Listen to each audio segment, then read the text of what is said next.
my contract stated that I had to do a certain amount of events per year.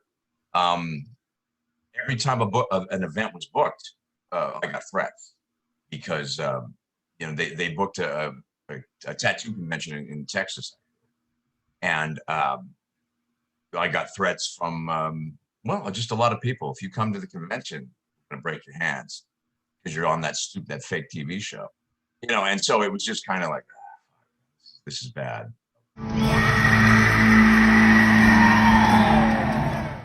Listen to the vibes. Welcome, everyone, to another episode of Listen to the Vibes. I'm so privileged to have Mr. Dirk Vermin here with me.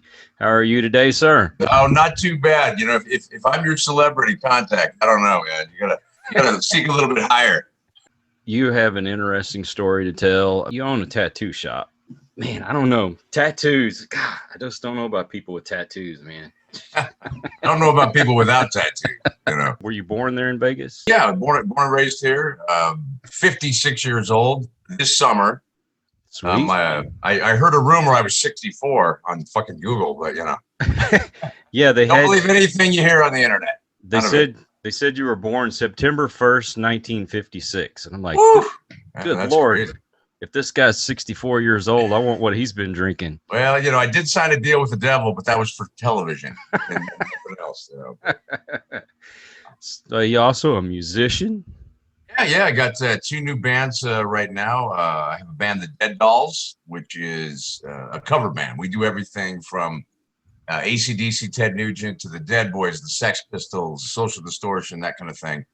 It doesn't make sense, but we play punk rock and classic rock. So it's kind of a funny genre. And then not my new band, but my new band that I'm playing old music, it's called Mondo Vermin.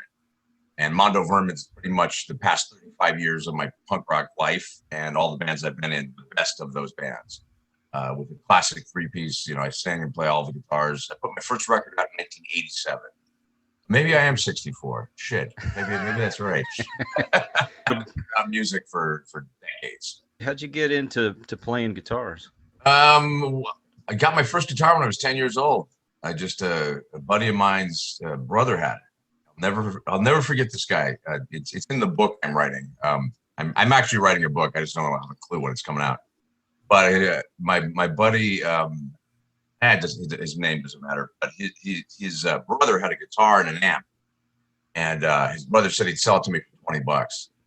And at 10 years old, that may as well have been, $1,000. I didn't have $20. I was a kid. And so my parents said that if, they'd pay for half, if I paid for half by doing chores or whatever. And so I did, and I got that $20, and that was my first guitar. So that was, according to the internet, 1949, I think it was. The internet is wrong. You're not worth over $100,000. I think I owe that to the IRS. Yeah, so I'm in deep with the IRS. I would say the opposite of that. I think I'm in debt for about $100,000 with the Internal Revenue. That's true. I think the funniest one was you were rumored to be dead. So. Oh, that's because I had a stroke. Yeah. No, that was a viable rumor. 2.5 years ago, I had a stroke, and it just about wiped me out. It really did. I went into a coma. I was in the hospital for over 2 weeks, ICU ward for 8 days, and I survived. And not without trauma, but I survived. I was able to come back, and here I am at the ripe old age of 64. Well, thank God I'm worth $100,000 at least. That's good. Right, send me some of that fucking money. internet. Jesus Christ. Yeah, I learned pretty quickly when I did that horrible TV show. Stay away from the internet. Don't read the comments. Don't Google yourself. And I've never done that ever. I don't want to know. I don't want to know what people think of me, whether they love or hate me. I could care less. It's not my business. That was a character I played on a TV show. As boy, did I get bashed on the internet and attacked and death threats and you name it. It was bad. You played music and then you got into tattooing. When did you the tattooing do that? Was almost a direct response from the music. I grew up in the punk scene in the 80s, and some friends got tattoo machines, and we started kind of messing around. And then I realized that was my calling. And so I took it serious, and I went to LA and did an apprenticeship out there, and was had every intention of staying in LA, but not a huge fan of Los Angeles, to be honest. And then realized I needed to stay in Vegas, that I could do more in Vegas than I could in LA. And yeah, so been here ever since. I opened my own tattoo parlor in 1997, and that's Pussycat. So I've been here a while in the same location, you know, chipping away, making that money. It's eventually going to pay to the IRS. So did the pandemic hurt y'all much? It was pretty bad in the beginning. We shut down in March like everyone else did, but we were open by June. So it was about 3 months that we were shut down. I boarded my shop up with plywood and would sneak in to buy groceries. You know, I just had guys that would come in, and no one could pay rent, and I didn't get any loans from the government, not one.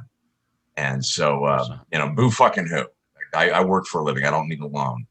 I don't need a handout. But these were extraordinary times. But yeah, so we lasted about 3 months, and then we survived. And tattooing's good. Everyone seems to be nice and busy. We're in busy season. You know, talk to me in December. But we're in busy season now. So going back to your show, and you had a guy. He was, I think he was a private detective, and he had a tattoo. The guy sticking a finger in his nose, and I'm going, I wonder if those guys know that's Frank Zappa. I wonder if you guys knew it was fake. Was it fake? Really? The tattoo was done by the makeup department. Yeah. Oh my God! Seriously? See, that's the thing that bothered me about the show, and since you brought it up, I may as well fucking talk about it. Go for it. They did not believe enough in me to understand that I can cover any tattoo. So they brought in actors or people with acting experience who to get a tattoo that the executives and the producers thought was funny. And so everyone knew that was Frank Zappa, but we had to pretend because of the script that it was someone else. I think it was him. Very nice man. A lot of his story was true. Most of it wasn't. You know, because that's where we had writers, you know, the script supervisors, things like that. And I was in shock on the first day of set when the tattoo people came in and they didn't have any tattoos. I was like, huh? What are we doing? And then I had to pretend it was real. So I went on the offense almost immediately, bashing the show and saying, don't watch, it's not real. I mean, in the first season. Mm-hmm. And then I was getting threats from lawyers, you know, saying, shut up, you signed an NDA and you need to honor it. I said, I did not sign an NDA saying that I had to lie for you motherfuckers. And boy, is A&E and their lawyers a bunch of mother. That said, you know, I hate to be bitter about the show at this late stage, because this was 2013, 2014. And I'd love to get over it, but quit rerunning it and making people think it's new and real, because it doesn't pay my bills. I didn't get paid for that show. Not enough anyway. Yeah. You know, and so I don't get, if a rerun runs, I don't get paid. It's not got nothing to do with me. I was paid for my day of filming, just like the cameraman was. And that was the end of my contract with A&E. So by the end of season 2, because I didn't want to do season 2, I had to have a lawyer draft a letter stating, do not bring fake tattoos on the show anymore, or I will walk away. Mm-hmm. And then I wanted my children taken off the show, the whole thing. So it was just a battle all throughout season 2. And I walked off set many times. I didn't like what was going on. Having said that, I filmed the show. I signed the contract. I did my job because I'm a stand-up guy. But I also, you know, had very little control. And I'm no victim. I don't mean it that way. But I had very little control about what was happening. This is a major corporation investing millions of dollars into a show. Between the production and the marketing, paid me pennies. They didn't have to pay for shit. And it was embarrassing. I will never tell what I made. It was embarrassing. The cameraman made triple my salary. That's how bad it was. Dang. You know, so but I didn't know any of this. Mm-hmm. You know, and there was only so much that my lawyers could do and understand, because once the show became successful, it became a different beast. But then I was done. I just wanted off because it was just preposterous. You know, I had a sidekick who wasn't part of the industry.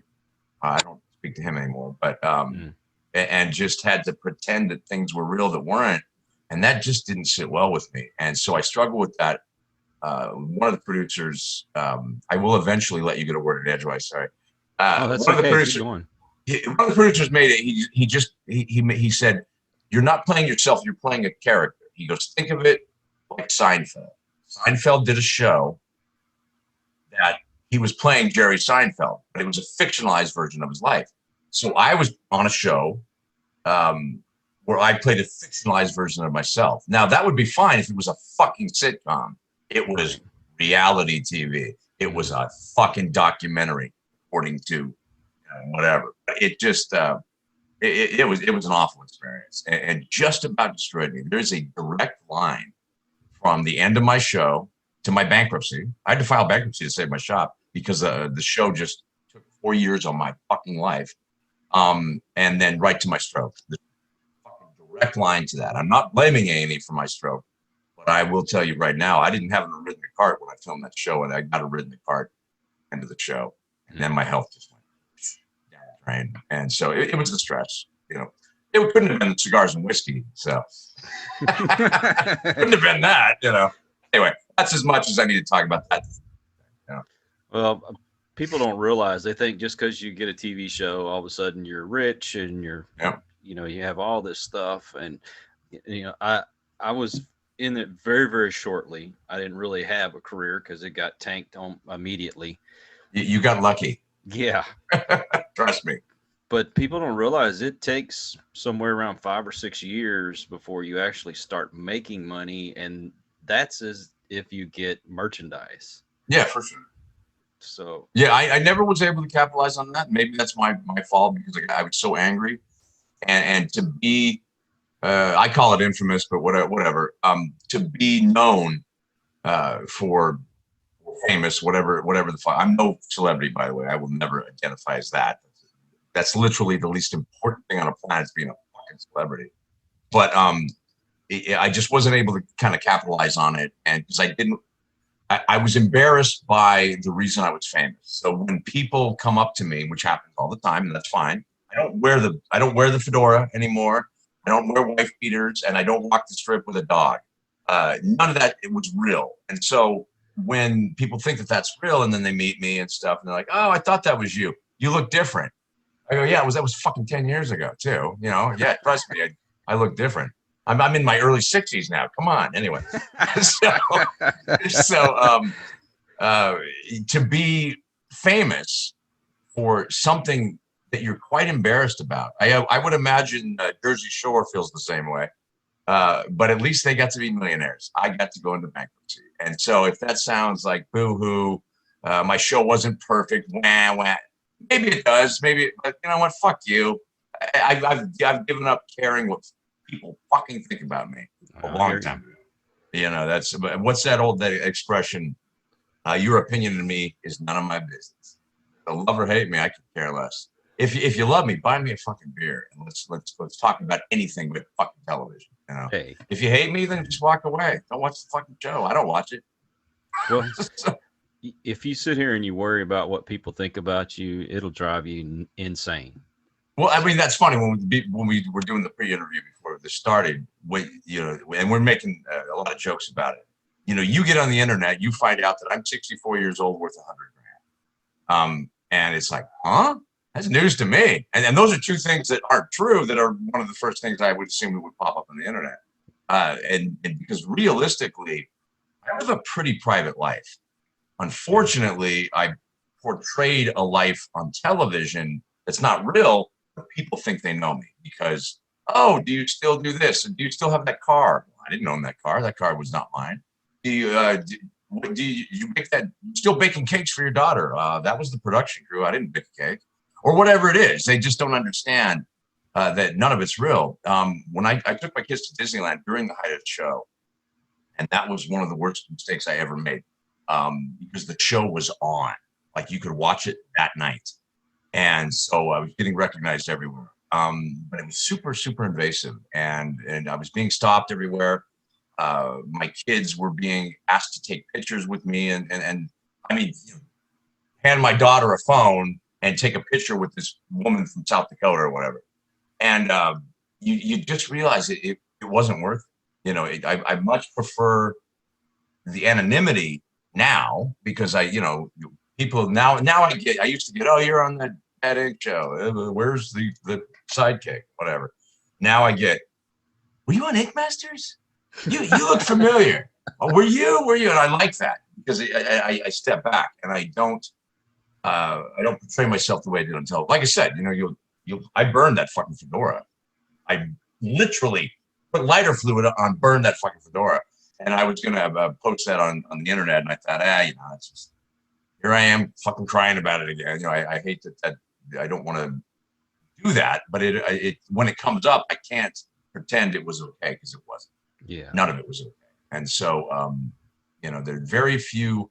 It didn't increase my bank account, and it didn't help my life. I did meet my wife on the show, and that's a complete blessing. She didn't do anything. But outside of that, it hurt my family. It hurt my business. I lost a lot of artists. I lost a lot of friends.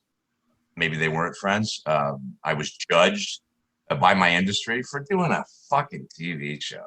My contract stated that I had to do a certain amount of events per year. Every time an event was booked, I got threats because they booked a tattoo convention in Texas, and I got threats from just a lot of people. If you come to the convention, I'm gonna break your hands because you're on that fake TV show, And so it was just kind of like, this is bad. Anyway, it's like a double-edged sword, I guess. Yeah. So yeah, I didn't make any money on events. I signed the worst contract in television history, apparently. So that's a shame, because I mean, you do some good work. Not anymore. I'm looking towards retirement, and I will never do a cover up again because of that. It just makes me feel like I'm working for A&E again. And I stopped tattooing for a minute after the show, and just started drinking. I mean, it was really it was a mind fuck. It was tough to get over because I didn't, I'd be recognized out in public, and then I'm apologizing to everyone for even liking me. No, don't watch the show, and so that's just it's been tough to handle that even now. I got stories, which will be in the new book, Dirk Vermin and the Devil and Dirk Vermin. Sorry, my old band was Dirk Vermin and the Hostile Talent. But the book is The Devil and Dirk Vermin, and that's hopefully I can get that done before the end of the year. I'm actually making a book, and the book's about things that we can talk about. Well, I look forward to reading that then. Yeah, it's gonna be fun. I'm having to go back and edit because the book was it was pretty angry, and I'm a funny person. Like I take things very lightly, and I always crack a joke. I've been going through what I've been writing over the past few years, and I just realizing just how angry it was. So I'm taking that back, and throwing more humor into it. Not changing the story, just trying not to be quite so bitter, because no one wants to read a book about a bitter motherfucker. How boring is that? And so I'm adding a lot of humor into it right now, and then hopefully we can get that out next year, I would imagine. Just so I can be done with it and move on. But it's the book's about growing up here in Vegas, growing up in the punk scene, starting my tattoo parlor, being on television, and then surviving I've survived cancer, I've survived strokes. I have a lot of health issues that I've gone past, and I think that those are stories that people might want to read. And here I am. Don't pay attention to me till my book comes out, and then also violating every single bit of my contract with A&E with my NDA, because I tell the whole fucking story.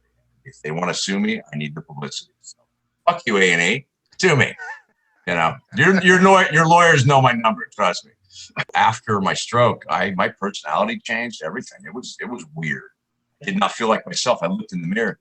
I'm like, who the fuck is this guy? I had no idea who I was looking at. And so it was about 6 months before I started getting back to myself. Which my wife may or may not be happy about. I was a lot more mellow when I was recovering from the stroke, but here I am at in my 50s, wanting to write the best album I've ever done, still playing music every single weekend, and still doing the things I did in my 20s, 30s, and 40s, as I think you're supposed to, but having to almost redefine who I am, because there's so many versions. Every person has many versions of themselves. There's who you were when you were in your 20s and your 30s, and all that kind of stuff. But also the different careers that I have, the different hats that I wear. Well, who am I now? Well, I'm a former reality TV star. Well, no, I'm a musician this week. Well, no, I'm writing a book. No, I'm a tattoo artist. It's so much that it can be overwhelming, and then you're trying to find whatever your true identity is. I don't know if it's something you have to know, but I think as we get older, you become more introspective, and you want to be a better person and do better things and make better decisions. Otherwise, I've lost a lot of friends this year. We talked about that when we scheduled this before. Yeah. I lost 7 friends in 3 months. 7 fucking friends in 3 months. And some of them younger than me and some of them older, but very much within my circle. And it was devastating, and some friends were closer than others, but there were ones that were my brother, people that I saw every week of my life. And so you can't help but whenever you're affected by death, you can't help but look at yourself and think about your own mortality and all that kind of stuff. Excluding the deaths, did you find that when you were getting older that your circle was getting smaller? Without a doubt, yeah. I mean, weirdly enough, not to bring it up, but I just, once I quote unquote became famous-ish, my circle of friends got smaller as well. It started there. By the end of it, I realized who my actual friends were, and I got rid of a bunch of motherfuckers. Not as much as that sounds like a lot, but if you're not serving in my life on a positive way, then you had to leave my life. And I think that's something that happens in your 50s. You're like, I can't deal with this anymore. Because you have, just because you're older doesn't mean you're wiser. There's 65-year-olds who don't know fucking shit. And then there's 30-year-olds that got it all figured out. So it's not necessarily age. You can do the same thing wrong for 50 years, and it's still wrong. Certainly my circle has gotten very, very small, which is good. I know hundreds and hundreds of people, and then I have thousands of people that think they know me, and that's fine. I get it. But there's my circle of friends. I can count on 2 hands, I would say. I was going to say 1 hand, but I've got a decent amount of people in my life that are there and help me through it all. Sometimes being a man is as simple as going to work, raising your kids right, and just being a fucking decent person. Don't lie to people. Just be a decent person, And it's sort of that simple. There's many. Being a man is not just banging a bunch of women and partying every night. And that's not being a fucking man. No. Especially once you're older. I mean, you have children and grandchildren, and I didn't come from a close family. I came from a very fucked up family. And so I had no desire to have family or to be a family person because I didn't grow up that way. But now with my daughters and my wife being an amazing stepmother and my daughter's mother being an amazing mother, family has become more important than anything. And then there's the family. When my buddy Dave passed, this is a month ago or so, spoke at the funeral, and I'm looking at his family, and I'm looking at the family behind us, and I said families that we're born into, and then the families that we choose, and they're both valid, because your brother can be a piece of shit, but your friend is not. So blood is not always thicker. True, very true. All right, so let's get this thing a little bit lighter before we end. Sure, absolutely. Okay, what's the goofiest tattoo that you've done? Fuck, the goofiest. I mean, those kind of questions seems like they would be easy, but tattooing as long as I have. I would say one of my favorite is when the kanji, all the Chinese characters were very much in vogue, and everyone was getting them. And so this was in the 90s, and a guy came in and he brought his favorite Chinese menu from his favorite Chinese restaurant, and he goes, "I want sweet and sour pork." And we made it, so we pulled it right off the menu, blew it up. I put a really nice frame around it, some bamboo and some cherry blossoms. Beautiful piece. And it said sweet and sour pork. And I said, that wins. Because he will go into a Chinese restaurant and say, like this. And they just laugh. And then, So that I don't know if that's the goofiest, but that one always sticks out to me because I thought that was so creative and kind of mocking the little college girls who get love and water, and so it's just kind of funny. So that's a pretty good one. I think it's funny when they get the Chinese letters and they think it says something, but it actually says something else. Yeah. I had a woman years ago who came in and she had what she thought was turtle. She got it in Hawaii, and she was in a restaurant, and someone goes, "Why do you have dog on your shoulder?" And she goes, "No, it says turtle." He goes, "Oh, it says dog." And so he pulls one of the chefs out and he goes, "Tell her what that says." And he goes, "Oh, it says dog." And so she came in here and we put a turtle, an actual turtle, over the top of it and got rid of it. And I said, "Dad, this is why we shouldn't put other languages on us." But, I think that bored white people with no identity, you see these cultures that have insane identity, whether it's the Orient or India and all these things. They're just beautiful cultures with these incredible deities and things like that. And especially with Chinese letters and kanji, they're beautiful. They look good. To just write water in typewriter font doesn't look as good as water. It's in that. Sure. So it was kind of a funny phenomenon that people were getting those constantly. But yeah, interpretation. Once you put three together that mean three things, it becomes gibberish. It doesn't mean anything because the language is so complicated. The music, got a book, the shop's still going strong. Yeah, absolutely. And Google says you're a producer, so I'm assuming that's I'm producing a book and a shop, and I produce 2 children. So there you go. Hey, yeah, there you go. Exactly. I've produced record albums and I've produced other people's books, and I've done a lot of that kind of stuff. But I've always been a self-producer as well. Almost every album that I've ever done since '87, I produced. When I've been on different record labels, I still was co-producer and things like that. So 100%. Yeah. Well, thank you, Google.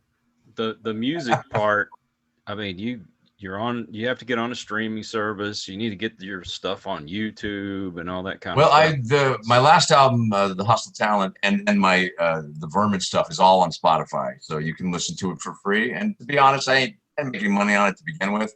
I'd rather you could listen to it. So just go to Spotify, and you can find Dirk Vermin and The Hostile Talent, or you can find The Vermin, and all those catalogs are on there for free. Enjoy. I mean, that's what music is for. If you no one's ever paid for a CD that I produce. I just give it away, as I had to tell the IRS when they asked me how much money I was making when I was audited. What about the band? And I said, well, here's the deal. It was a 3-piece band at the time. I go, so the band gets $100, and the drummer's always complaining about having to haul his drums, and he's always broke and needs to put gas in his car. So we give him, $50 bucks, pardon me. And then me and the bass player will split the rest, tip 20 to the bartender for all the free drinks, and then hit Del Taco on the way home. Did you want me to declare that? So there's no money in music, so. I appreciate your time, and thank you for sharing everything that you did. Absolutely. This was a pleasure and very therapeutic. And don't watch television. All of you. Well, that's good advice. Rot your brain. Watch this YouTube channel. That we need to watch. All right. So, all right. To you and to everyone, thank you for joining. Catch you on the next one. We hope you enjoyed this episode of Listen to the Vibes. You can catch us on Buzzsprout or wherever you listen to your favorite podcasts, and on YouTube. Follow us on Facebook at The Vibes Broadcast Network